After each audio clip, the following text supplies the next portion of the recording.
Bienvenue, bienvenue dans le port de Satikos, bienvenue à Londres, où, comme il se doit, nous allons vous présenter un navire britannique, en l'occurrence de Leander. Leander, croiseur anglais 2/3, 6 de l'arbre technologique, comme je le prouve. Voilà. Donc, le Leander, que dire? D'abord, c'est un formidable petit croiseur qui arrive juste après l'émeraude. Et si jamais vous avez eu des problèmes avec l'émeraude, eh bien, rassurez-vous, le Leander va vous réconcilier avec la branche des croiseurs anglais. C'est un formidable guerrier, on va dire. C'est un guerrier, voilà. Alors, avant de parler de ces tourelles doubles, de ces tubes lance-torpilles, si on faisait un petit historique. Alors, d'abord, d'où vient le nom? Leander, c'est le nom britannisé, on va dire, de Léandre, qui est un héros de la mythologie grecque. Et que nous dit cette mythologie? Eh bien, héros, prêtresse d'Aphrodite à Sestos, sur la rive européenne de l'Hellespont, donc du côté de la Turquie, là-bas, des pays de sauvages. Héros était donc la prêtresse, et elle avait un amant qui s'appelait Liandre, et qui habitait Abydos, sur la rive asiatique. Toutes les nuits, Léandre traversait le détroit à la nage, guidé par une lampe qu'Héro faisait allumer en haut d'une tour où elle vivait. Mais hélas, lors d'un orage, la lampe s'est éteinte, Léandre s'est égaré dans les ténèbres et dans l'eau, et le lendemain matin, on a retrouvé son corps sans vie, mort, évidemment, noyé. Héro s'est suicidé en se jetant du haut de la tour. Bref, un truc bien gai, comme savent les écrire les anciens Grecs. Le Leander est donc la tête de la classe, c'est lui qui a donné son nom à la classe de croiseurs de ce type. Cette classe est donc lancée en 1930, et ils sont très influencés en ce qui concerne le design par les croiseurs lourds de la classe York. Pas le York allemand, York anglais évidemment. Mais ils sont mieux pensés et mieux conçus pour protéger les routes maritimes. Alors ils sont armés donc de 8 canons de 6 pouces, donc de 152 mm, ce qui en fait une grosse machine de guerre quand il s'agit de partir en dogfight. Ils sont également comment dirais-je, ils sont munis en termes d'armement secondaire de 4 canons de 4 pouces. Plus tard, ils seront remplacés par 8 canons du même calibre. L'armement antiaérien se compose de 12 mitrailleuses Vickers. Alors, l'armement antiaérien, dans la réalité, voilà, c'est des 20 mm Likon, 4,9. Donc là, il y a c'est pas tout à fait le même 4x2, oui, c'est possible. Non, 8 et 5, 13. Alors, c'est pas tout à fait l'armement anti-aérien de la réalité. Il y a du Beaufort, 2x4, et il y a 4x2 en termes de... Oui, c'est pas tout à fait le même, c'est ce qui me semblait. Alors, et ils ont également 2 hydravions Ferré-Sifox. Alors, ce sont des hydravions que vous pouvez charger sur votre navire, mais au détriment de la smoke. L'ensemble de la classe de ces navires va donc être baptisé avec des noms de la mythologie, issus de la mythologie. Il y aura ainsi donc le Leander, l'Achilles, l'Ajax, le Neptune, l'Orion, l'Amphion, l'Apollo et le Phaeton. 3 de ces navires seront vendus à l'Australie et renommés pendant un temps, le temps qu'ils appartiendront à l'Australie, ils seront renommés avec des noms de villes australiennes. Par exemple, alors le Leander, lui, c'est un cas particulier. Il est vendu à l'Australie, mais il va garder son nom. Il est vendu en 41 et il sera recédé à la Royal Navy en 45. Nous verrons dans quelles conditions plus tard. L'Achilles, lui, sera aussi vendu en 41, mais il va garder aussi son nom. La plupart d'ailleurs des navires de cette classe sont vendus à l'Australie ou à la Nouvelle-Zélande. Il va revenir l'Achilles de 46 à 48 à la Royal Navy. Puis ensuite, il sera vendu à l'Inde, où il deviendra l'INS Delhi. L'Ajax, le Neptune et l'Orion porteront ces noms tout au long de leur carrière. L'Amphion est transféré à la marine australienne et va devenir le Perth. Alors le Perth, le voilà, il est dans l'arme technologique et c'est évidemment un Leander comme vous pouvez le constater très nettement, très clairement. Hein, on repasse sur le Leander et vous allez voir, tour de magie, c'est quasiment le même. Il a juste l'ajout de quelques entières sur une des tourelles. L'Apollo, lui, est vendu en 38 à l'Australie et va devenir le Hobart. Tant qu'au Phaeton, il est transféré à la marine australienne dès son lancement en 34 et il va devenir le Sydney toute sa carrière en fait. Alors, parmi ces navires, si on regarde un petit peu l'historique des navires, il y en a certains qui ont eu une gloire toute particulière, je pense entre autres à l'Ajax et à l'Achilles, puisqu'ils ont combattu le Graf Spee dans la bataille du Rio da Plata. C'est une bataille que j'ai relatée quand j'ai fait ma vidéo sur le Graf Spee, je vous conseille de voir. L'Ajax, d'ailleurs, poursuivra sa carrière et soutiendra le débarquement anglais à la bataille en Normandie, dans la plage de Gold Beach. Le Neptune, lui, sera coulé en 41 au large de Tripoli. Il soutenait l'offensive contre l'Africa Corps à ce moment-là, et il va heurter 4 mines avant de couler et de chavirer.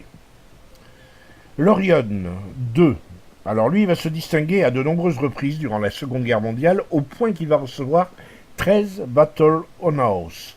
C'est une distinction incroyablement prestigieuse. Il l'obtient 13 fois, qui est un record qui est égalé seulement par 2 destroyers, le Nubian et le Jervis, et qui sera dépassé uniquement par le HMS Warspite, lequel à Wachtansworth est un cuirassé, et il a combattu dans les 2 guerres. C'est vous dire donc, ça rehausse les performances de l'Orion. On avait parlé du Perth, je vous ai expliqué donc comment dirais-je, je vous ai dit que l'un d'eux, l'Orpheon, était devenu le Perth. Le Perth, lui, va être coulé en 42 lors de la bataille du détroit de la Sonde, bataille que j'ai relatée également dans mes vidéos sur le Fubuki avec historique. Et il a entre autres, ils étaient 2 croiseurs, hein. Si vous vous souvenez bien, il y avait un croiseur américain avec lui. Ils seront coulés après avoir affronté quand même un certain nombre de destroyers, dont le Fubuki, et le Mogami, le croiseur Mogami, et le Ryujo, le porte-avions japonais. On était en 1942. Alors, maintenant le Leander. Petite page d'histoire rapide, très rapide sur le Leander, puisque il va se distinguer en 1943, alors qu'il appartient à une petite flotte sous les ordres de l'amiral Walden Ainsworth, composé de 3 croiseurs légers. Donc il y avait le Leander, qui était à ce moment-là un navire qui battait pavillon australien. Les 2 Américains étaient l'Honolulu et le Saint-Louis. Alors pas le Saint-Louis de la branche américaine que vous connaissez, un Saint-Louis plus récent. Il y avait également 6 destroyers avec eux. Et ils vont affronter le croiseur japonais Jinsu près de Kolombangara. Voilà, j'ai dit du premier coup, c'était dans les îles Salomon. Donc cette bataille de Kolombangara va avoir effectivement la destruction du Jinsu, mais les 3 croiseurs alliés sont touchés par des torpilles et gravement endommagés. Le Leander est tellement endommagé qu'il ne sera pas réparé avant la fin du conflit, et il est d'abord réparé à Auckland, en Nouvelle-Zélande, puis après une refonte la refonte complète est réalisée à Boston, en Angleterre. Il est donc rendu en 1945 à la Royal Navy, et un peu plus tard, en 1946, il va être impliqué dans l'incident du détroit de Corfou. Alors, l'incident du détroit de Corfou est un peu particulier parce qu'il est considéré par les historiens comme l'un des prémices de la guerre froide. Que s'est-il passé exactement? Il y a eu 3 incidents de Corfou. Le premier, c'était des croiseurs Orion et Superbe qui sont pris sous les feux des fortifications albanaises. Nous sommes en 1946. Même au mois de mai 1946, en octobre 1946, c'est d'une flottille de la Royal Navy avec le Saumarez et le Volage qui sont touchés par des mines causant la mort de 44 Britanniques. Et le 3e incident, le 12 et 13 novembre 1946, probablement avec le Leander. C'est encore pendant une opération de déminage du détroit de Corfou, mais dans les eaux territoriales albanaises, et l'Albanie le prend très mal, va porter plainte à l'ONU. Néanmoins, toute cette série d'accidents où l'Albanie se montrera extrêmement agressive, elle est alignée au bloc socialiste soviétique, hein, donc ceci explique cela, va faire que l'Angleterre va poser une plainte à l'ONU, et l'Albanie sera déclarée coupable et devra payer 844 000 livres au Royaume-Uni. Et ça, à la suite de ces incidents, il y aura une rupture des relations diplomatiques entre l'Angleterre et l'Albanie, une rupture des relations, lesquelles relations seront rétablies qu'en 1991. Vous voyez, il y a une vingtaine d'années, enfin 25 ans, c'est pas si vieux que ça. Terminons par le fait que, pour dire que le Leander en 49, donc 2-3 ans après les incidents de Corfou, le Leander atteint par l'âge va être désarmé et démoli en 1950. Et on aura fait le tour de l'historique de ce navire que je considère moi comme un excellent navire. On voit l'hydravion qui est sur sa, comment dirais-je, sur sa catapulte là. On le voit bien. Alors, nous allons enchaîner par une bataille ennemie. Je m'explique. J'ai beaucoup de mal à choisir la bataille que j'allais mettre. J'avais beaucoup de mal. Non pas parce que mon propos était de vous montrer une bataille avec des kraken, c'est pas le propos. Je voulais vous montrer des batailles où le Leander brillait, et où il brillait dans ses propres fonctions. C'est-à-dire que le Leander doit servir avant toute chose comme premier rôle, chasseur de DD, chasseur de destroyers ennemis. C'est lui qui doit prendre en chasse les destroyers, qui doit autant que possible, avec son hydro, les démasquer, aller les débusquer dans leur smoke. Et la deuxième chose, c'est que le Leander est un navire d'appoint. Il est complètement suicidaire de se servir d'un Leander, comment dirais-je, en loup solitaire, en électron libre. Vous n'êtes pas un Aoba, pour parler des croiseurs anglais, les croiseurs japonais et les croiseurs équivalents. Vous n'êtes pas un Aoba, vous n'êtes même pas un Budioni capable de se relocaliser très vite et de tirer par-dessus les îles. Vous êtes un Leander avec une certaine fragilité. Néanmoins, vous avez aussi une grande force. Vous avez des torpilles qui portent à 8 km. Ça, c'est énorme. Vous avez une smoke qui permet éventuellement d'être posée à des endroits stratégiques pour permettre à votre flotte de cuirassés de venir se poser et souffler. Donc le Leander est plus un navire d'appoint qui va éventuellement servir à protéger, à spotter les torpilles qui sont lancées contre votre flottille de cuirassés et à se relocaliser très vite pour aller chercher un autre point d'appui, etc. C'est comme ça, moi, que je voyais les choses. Mais néanmoins, je vais vous montrer donc deux batailles, une complète, où on va dire que c'est presque un épisode des Travailleurs de l'ombre, vous allez voir pourquoi.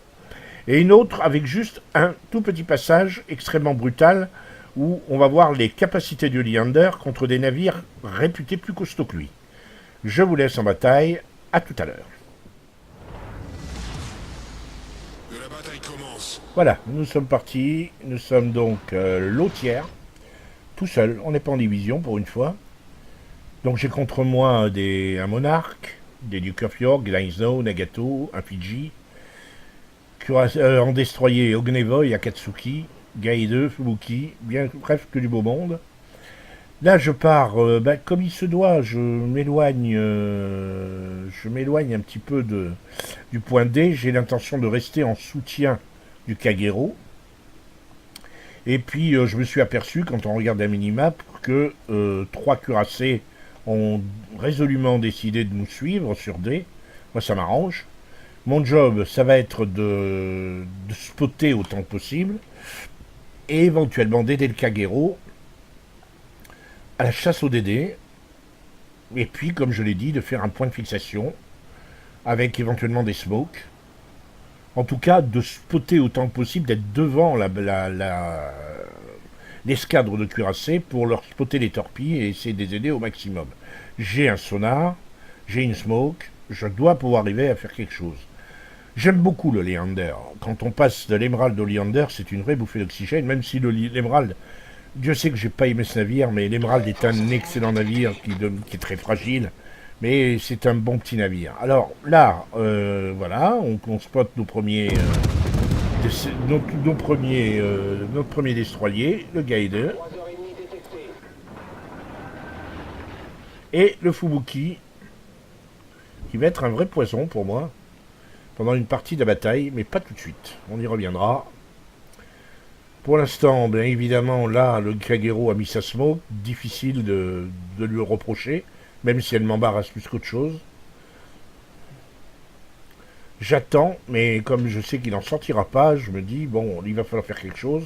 On ne peut pas rester comme ça. Je ne sais pas combien de navires se sont pointés dans le coin, et je soupçonne le Gaïde de se sortir du cap, ou d'être pas loin de sortir du cap, pour contourner notre Kagero. Là, je vérifie que le Leander ne va pas foncer, et qu'il est en train de ralentir. Et je me décide à aller à la chasse au Gaïde. Torpille à tribord. Voilà, le Leander est en train de contester la cape, donc le Gaïde a très bien pu sortir. Et c'est lui qu'il faut que je cherche. Parce que les cuirassés, il y en a un qui me suit, comme vous pouvez le voir sur la minimap.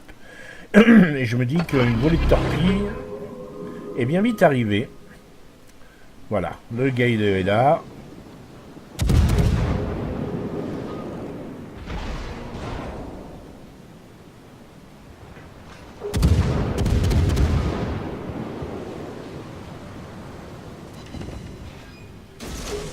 Là, je lance mes torpilles parce que je me dis qu'il y a d'assez bonnes chances qu'il se soit empalé dans l'île. Et comme il ne peut plus me spotter, je vais les prendre un virage assez large pour éviter éventuellement ces torpilles, mais de toute manière, je vais les spotter. Donc si il me torpille et qu'il menace de toucher les cuirassés qui me suivent, je spotterai les torpilles, c'est pas bien grave. Là, je m'aperçois qu'il a changé probablement. Il y a deux sources de tir. Bon, il y a le Fubuki là. Il faut le chasser lui aussi, parce que lui, ses torpes, par contre, Dieu sait qu'elles peuvent faire mal. Mes premiers dégâts, enfin, parmi les tout premiers dégâts, mes torpilles ne portent pas apparemment. Donc le Gaïde sorti. Il ne s'est pas empalé dans l'île. Donc ça y est, je suis repéré, le Gaïde dans le coin. Non, c'est pas le Gaïde, c'est la Katsuki. La Katsuki, lui aussi c'est un poison. Il faut le sortir. Ça c'est les torpilles de Fubuki, je pense. Ah, peut-être pas, c'est peut-être les torpilles du Gaïde. Alors là, je joue à plein mon rôle de...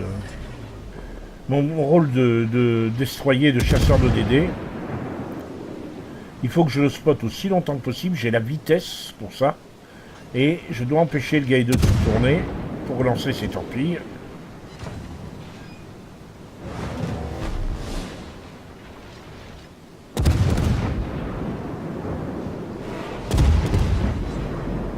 Alors je le débite en petits morceaux, comme vous pouvez le constater.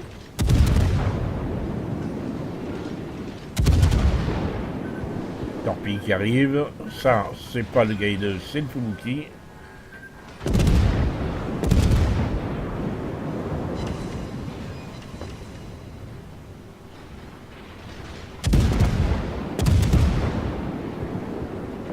Voilà, premier kill. Alors quand je suis en croiseur anglais, je suis pas un grand adepte des smokes. C'est un tort. Je préfère les garder.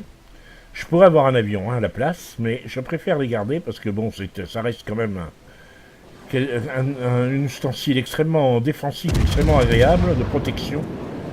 Donc là, je vais envoyer mes torpilles en me disant que l'Akatsuki va pas faire un tout droit, donc je les envoie pas là où il est censé aller.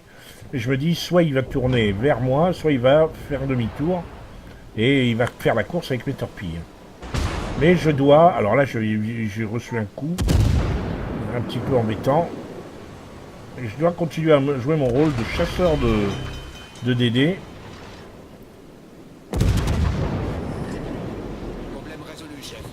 Et effectivement, l'Akatsuki fait la course avec mes torpilles, comme je l'avais espéré.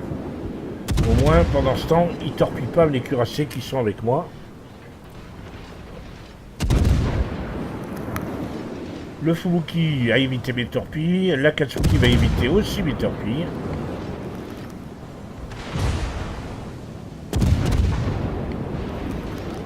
Là, c'est la deuxième fois que je reçois des coups.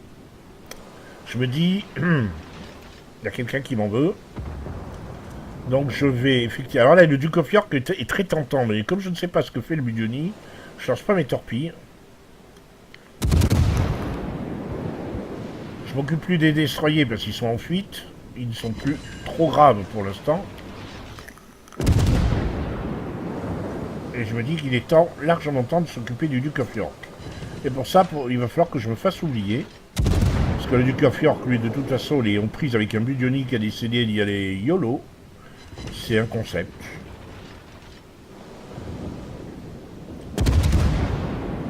Mais bon, c'est bien ce qu'il fait, hein. Regardez, boum, torpille.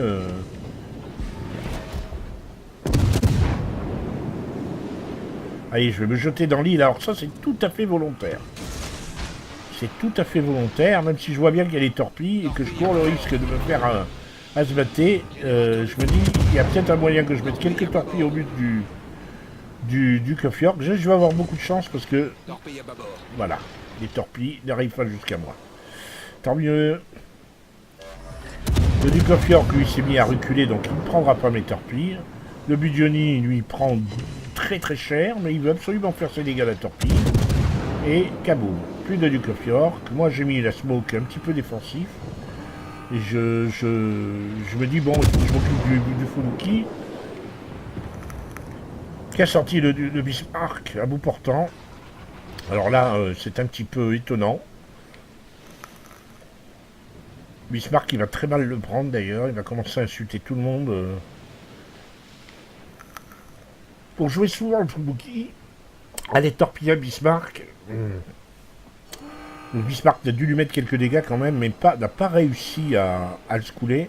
C'est quand même extrêmement difficile. Il faut un certain courage, un certain savoir-faire pour ne pas se faire...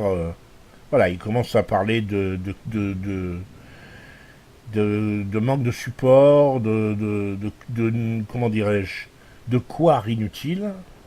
Il va se faire répondre vertement par quelqu'un, mais bon, c'est pas le... Il s'est fait avoir, il le prend mal, c'est un peu normal, il est vexé, on va dire.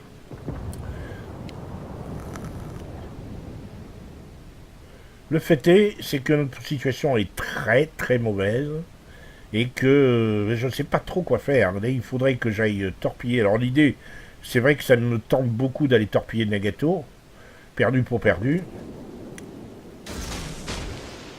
Je me dis, bon, ça c'est un jet de torpille un petit peu... j'ai aucune chance de le toucher, Nagato ne continuera pas, c'est pas possible. Puis soudain, je regarde sur B, et je m'aperçois qu'il y a quelqu'un qui est en train de caper B. Vous pouvez le constater sur la minimap. Bon, bah, j'ai fait un petit kill, mais c'est nettement insuffisant. Il va falloir que je sois un tout petit peu plus efficace. Donc, je vais chercher B. Et je me dis, je ne vais pas passer par le centre. C'est le meilleur moyen de me faire surprendre. Même si les deux navires qui sont au fond, là-bas, sont... Enfin, il y a deux navires dans la colonne 1. On peu de chances de m'embêter, mais... Je veux surtout récupérer B. Je sais que je ne l'empêcherai pas de caper B. Notre écart est vraiment trop fort. On a quasiment perdu. Il est largement temps de montrer une autre facette du croiseur.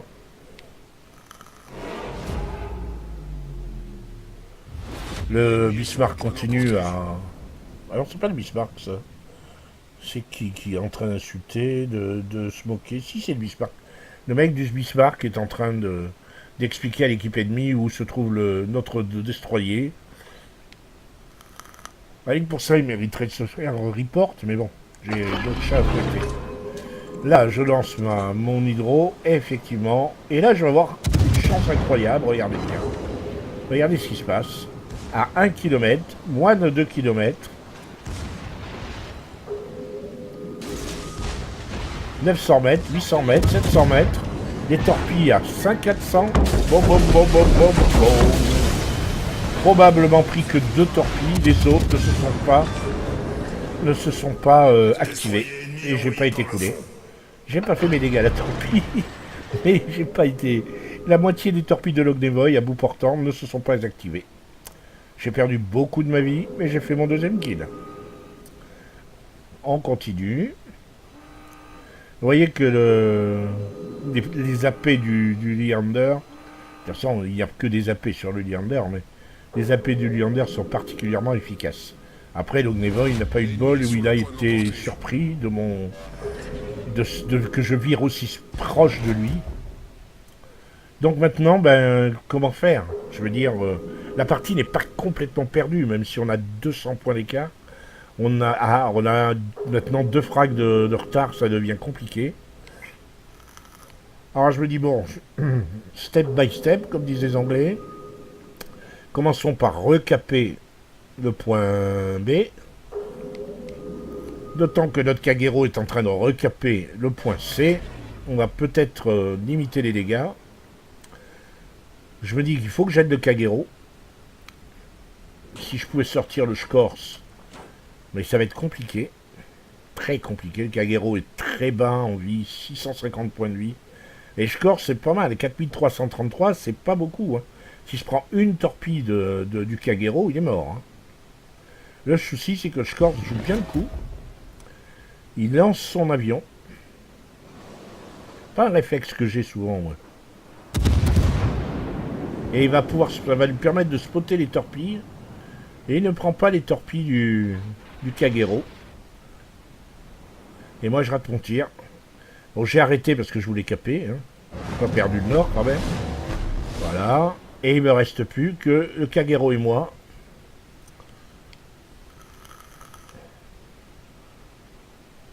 Le Gnaizao qui me voit. Évidemment, l'avion du Shkorz me spot. Et voilà. Et maintenant, je suis tout seul. Bon, et alors, on fait quoi? Le Gneiszao va, en toute logique, me tirer dessus. Il me reste 13 secondes avant de reprendre un peu de heal. J'ai la chance, il me loupe. Et je me dis, bon ben, j'ai plus de sonar, donc pas possible d'aller chercher le Shkorz. Il faut que j'aille le chercher à l'ancienne, hein, sans sonar. Faut que je le rush. Là, le problème, c'est que si le Shkorz ne veut plus me spotter, il n'y a plus avion, donc le Gnaizao ne me verra pas. Faut que je me dépêche. Il est à la limite de ma portée de détection, hein, le Gnaizao, comme vous pouvez le constater. Ça y est, je suis repéré, donc le Shkorz de Gnaizao doit régler son tir. Faut que je tire légèrement, alors évidemment, c'est au risque de me faire sortir. Voilà. 3e kill. 3h30 détruit. Il reste le Fubuki, qui me rend kikiné bien, comme il faut. Allez hop, on rentre dans la smoke. Non, la smoke se... Bon, bah tant pis, hein, qu'est-ce que vous voulez que je vous dise? Le Fubuki se range dans son nuage de fumée. Grave erreur, il me spot plus.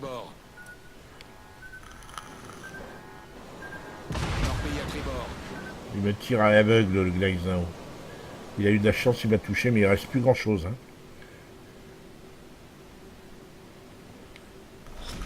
La bataille se termine dans 5 minutes. Et là, je suis mes torpilles. C'est un coup que j'ai appris à faire en DD. Là, je le fais comme un DD. Boum. Voilà. On a coulé un destroyer ennemi. 4e kill. Et là, je me dis... Alors, Gnaizao, c'est curieusement, j'ai pas très bien compris. Il pourrait me tirer dessus, mais il le fait pas. Alors pourquoi? Est-ce qu'il il me doit me voir quand même? Et moi, j'essaie de me réfugier dans la smoke du Fubuki. Et le Gnaizao s'en va chercher le point. J'étais persuadé, mais si j'avais regardé les minimaps, j'aurais évité de lancer les torpilles. Hein. Là, il me voit plus personne ne me voit. On a les 3 points, on n'a plus que 100 points de retard. Je me re-heal, comme disent les Anglais. Et là, je me dis, il faut que j'aille chercher A. Parce que le Gnaizao va prendre B, et moi, j'aurais... J'ai juste oublié une composante, un tout petit peu, c'est dommage. J'ai récupéré mes torpilles, enfin un set de torpilles.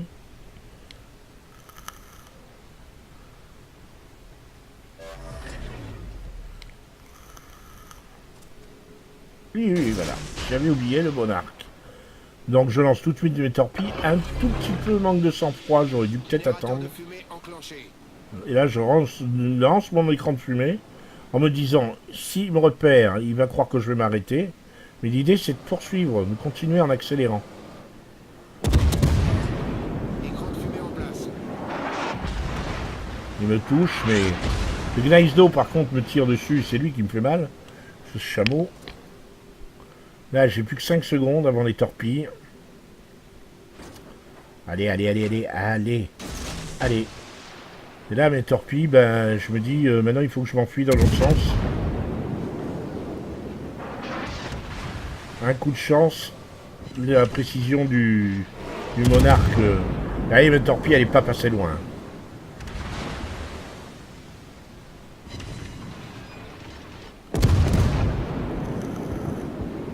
Et là, je me dis, j'ai encore une chance pour que mes torpilles touchent. Il faut que je m'enfuis. Donc, il faut que je fasse la cible la plus petite possible. Mes torpilles sont bien, hein. Elles sont excellentes. Hein.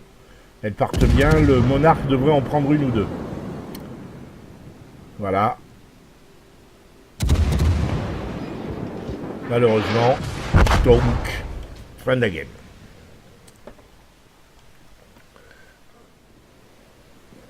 Voilà. Donc après cette bataille, on va tout de suite regarder les écrans, rapidement.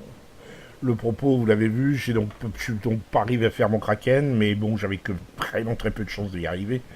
Surtout face à un monarque et un Gneisenau, alors que j'étais le dernier et très très low life, comme on dit, en bon franglais. Donc, les écrans. Alors, avant de regarder celui-là, on va regarder... non, le premier, voilà, c'est une défaite, donc. 3813 points d'XP, alors malgré une défaite, 3813 points c'est correct. Frappe dévaste, comment dirais-je, en récompense.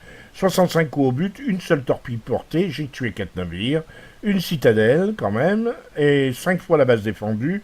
J'ai réussi quand même à faire pas mal de secondaires, 9, c'est pas mal. Hein. Une base capturée, un avion abattu, c'est tout à fait correct. Donc on l'avait furtivement vu, j'ai effectivement fini premier assez nettement devant les seconds, qui sont les Kagero et Nagato, ce qui est pas si mal, surtout quand on voit que c'est un tiers 8, un tiers 7. Moi, j'étais quand même low tiers, je le rappelle. Hein, donc, je trouve que je me suis pas trop mal débrouillé. Et pour ce qui est des dégâts, ben, j'ai quand même tanké pour 960 000 points, presque 1 million j'ai tanké pour presque 1 million. C'est assez énorme. Au niveau dégâts, j'ai beaucoup dispersé mes dégâts, mais bon, j'avais affaire à des destroyers, donc j'ai quand même coulé 3 destroyers. On a vu dans quelles conditions pour le Gnevoy, j'ai eu beaucoup de chance, mais en même temps, lui, pourquoi il vient me lancer ses torpilles à moins d'1 kilomètre, franchement, hein. Le monarque, je lui ai mis 4000 de dégâts. Le Scorch, bon, mais il était très low life, il lui restait 4000 points de vie, je lui ai enlevé, une seule salve a suffi. Je crois qu'on aura fait à peu près le tour. Donc maintenant, on va entamer la deuxième partie. C'est un extrait assez court. D'ailleurs, je vais faire même une ellipse, 2 petites ellipses pour vous montrer en continu et pour éviter que la vidéo soit trop longue. Et vous allez voir le Leander maintenant en, comment dirais-je, en combat contre des adversaires plus costauds que lui. Voilà. Et vous allez voir que si on arrive à bien être prudent et être... comment dirais-je, assez gonflé en même temps, on arrive à faire des choses sympathiques avec. A tout de suite. Donc, on enchaîne avec cette bataille. Je vais faire une ellipse assez rapidement pour revenir au moment opportun. Néanmoins, j'attire votre attention sur le fait que c'est une bataille de tiers 8. Il y a certes quelques tiers 6, dont moi, hein, mais il y a aussi un Queen Elizabeth, un Galant et un Fubuki. En face, c'est 3 destroyers de tiers 6, Atsuharu, Fubuki, Galant, plus un Kagero, tiers 8, plus un Loyang, tiers 8. Voilà pour les DD. Les croiseurs, un Atlanta et 2 Fidji. Là, on n'est pas, franchement en avance, sachant qu'il y a un Kutuzov de part et d'autre, ça s'équilibre. En termes de cuirassé, on a un cuirassé de plus, c'est un tiers 6, eux ils ont quand même un Bismarck, un King George, un Gneisenau. Voilà, alors on fait là tout de suite une petite ellipse et on revient quand ça commence à devenir intéressant. Alors, nous revenons au moment où effectivement il n'est strictement rien passé, pas mis un seul coup au but en 4 minutes. Mais je me suis pas beaucoup servi de ma smoke, j'ai pas fait de position statique. Par contre, j'ai déjà repéré ma Spolchen cible. C'est pas le Fouki, contrairement à ce qu'on pourrait croire. C'est le Fidji. Là, il est à 23 000 points de structure. Je vais profiter de la smoke du Loyang. Et profiter aussi que le Fidji s'est un petit peu obnubilé sur le Loyang. J'ose pas lancer mes torps parce que je vois que le Loyang a entamé une marche arrière. J'ai un petit peu peur, on peut tout dire. Donc je vais commencer à faire des dégâts sur le Fidji.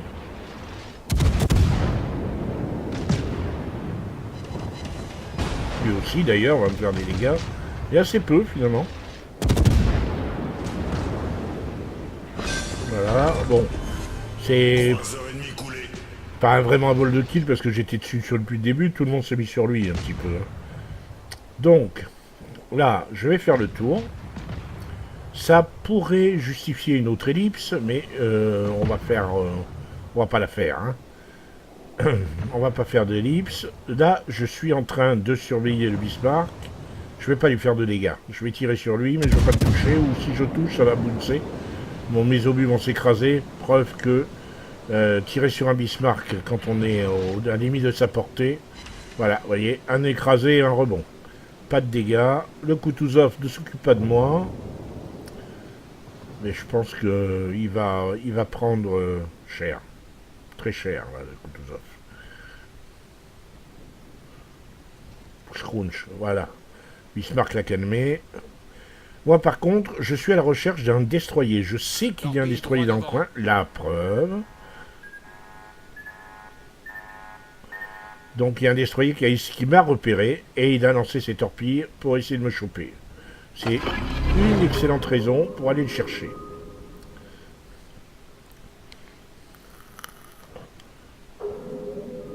Donc là, je continue. Je sais qu'il a lancé ses torpilles, donc je vois que je suis repéré. Donc, je me dis, le mieux, c'est de se protéger et d'aller se mettre... Ah, oui, il y a Fidji. Eh bien, on va aller se mettre à un endroit un peu plus safe, pour pas être attaqué par le destroyer, qui pourrait avoir l'idée sautée-grenue de m'attaquer.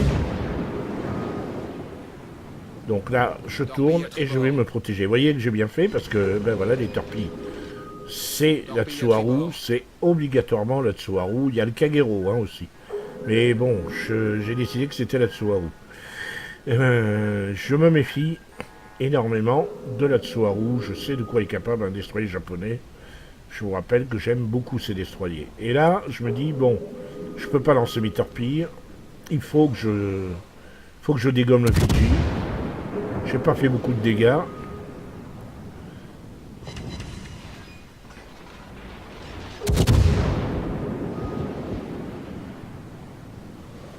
Je recule. Je me demande que fait le Fidji. Pourquoi il s'occupe pas de moi? Ben alors hop, hein, on va lui tirer dessus. Et on va aller chercher. Il me faut faire des dégâts à la torpille. C'est surtout mon propos. Donc je vais lancer mes torpilles. Mais le Fidji est quelqu'un de malin. Enfin, pas le Fidji, hein, son pilote. Il va piquer du nez brusquement parce qu'il sait très bien que j'ai dû lancer mes torpilles.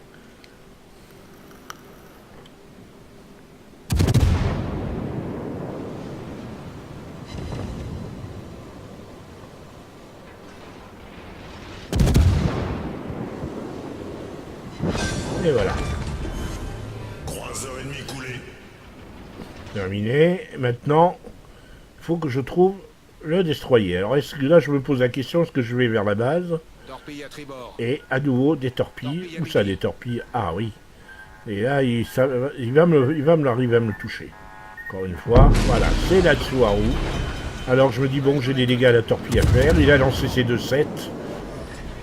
Il faut que je fonce sur lui. J'ai plus de radar. Ça, par contre, c'est très embêtant. Enfin, de sonar. C'est très, très embêtant. Je suis repéré, mais c'est par le Bismarck qui est tout au fond. Donc, je tire plus. Voilà, je suis plus repéré. Maintenant, il sait que je fonce dessus. Donc, je me dis, est-ce qu'il est en marche arrière? Je parie sur la marche arrière. Hein. Mais j'ai regardé quel était mon set de torps préparé. Donc j'ai sorti de celui de gauche et je me prépare. Et là, évidemment, il est là. Et il a déjà reloadé ses torpilles. Ça, c'est un coup dur. Donc je suis mort. Un peu bébête ce coup-là de ma part. J'ai un petit peu été... Mais bon, comme je le sors, Destroyer ennemi pulvérisé. tout est bien qui finit bien. On termine donc avec ce 3e kill, cette petite extrait de bataille. Et je voulais vous le montrer pour vous montrer que le Leander pouvait combattre des navires, on va dire des navires de tiers supérieur. C'était possible, il pouvait faire des dégâts sans aucun problème. Pour conclure, alors, on a vu de quoi était capable le Leander dans ce genre de bataille. Là, c'est vrai que j'ai passé juste ces extraits intéressants. J'allais pas le mettre en continu, ça aurait fait une vidéo beaucoup trop longue. Mais on était vraiment dans la même bataille, et je vais vous le prouver. C'est se solder donc par une victoire, 4957 points d'XP. J'ai effectivement... me suis un petit peu sacrifié sur la Tsuharu, mais il fallait que je le sorte. Parce qu'il était vraiment poison. Placé comme il était, il pouvait encore faire des dégâts, même si la partie était relativement bien engagée à ce moment-là. En fait, pour tout dire, j'ai besoin de faire des dégâts à la torpille. Je me suis dit, à tout prendre, je vais essayer de torpiller la Tsuharu, ça me fera une torpille de plus à mettre dans mon escarcelle. Je finis second derrière un Atlanta, assez proche. Quand vous remarquez que je suis encore le tiers avec ce navire, c'est la 2e fois en 2 batailles que j'arrive à sortir des games à peu près potables. 3 kills, ça fait 7 kills en 2 batailles avec le Leander. Je trouve que c'est pas si mal que ça. En termes de dégâts, 11 000 sur la Tsuharu, bah évidemment c'est la torpille. J'ai sorti 2 Fidji et j'ai pas fait de dégâts sur le Bismarck. Donc voilà, là j'ai beaucoup moins tanké, 275 000. Tout simplement parce que j'ai été beaucoup plus furtif. Alors on finit en conclusion avec ce navire. Je vous l'ai dit, quand on sort de l'Emerald, le Leander c'est un vrai bonheur. Ça reste quand même un navire très fragile.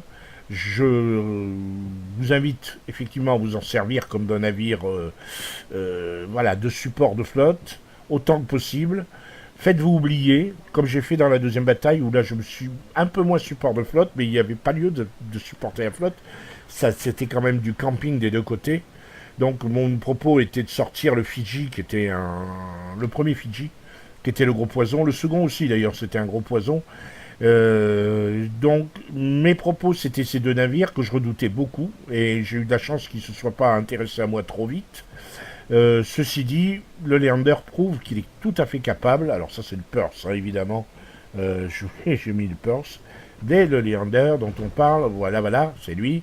Ce navire a prouvé qu'il était complètement capable de faire le café, comme on dit. Hein. Sur ces bonnes paroles, je vais vous laisser. Je vous invite à ne pas négliger cette branche, car à partir du Leander, vous allez commencer à jouer avec un gameplay qui sera continuellement le même, mais qui s'améliorera et qui deviendra de plus en plus redoutable. Le navire vous donnera l'impression d'être de plus en plus fragile en montant dans les tiers, mais vous ferez des dégâts phénoménaux. Et alors quand vous allez arriver au dernier, je vais parler du Minotaur, hein, renseignez-vous ici et là, le Minotaur c'est juste une tuerie, au sens propre du terme. Je vous dis au revoir, partagez si cette vidéo vous a plu, likez, laissez-moi vos commentaires, ça me fait plaisir, j'aime bien lire les commentaires. Et puis, à bientôt, si vous le voulez bien.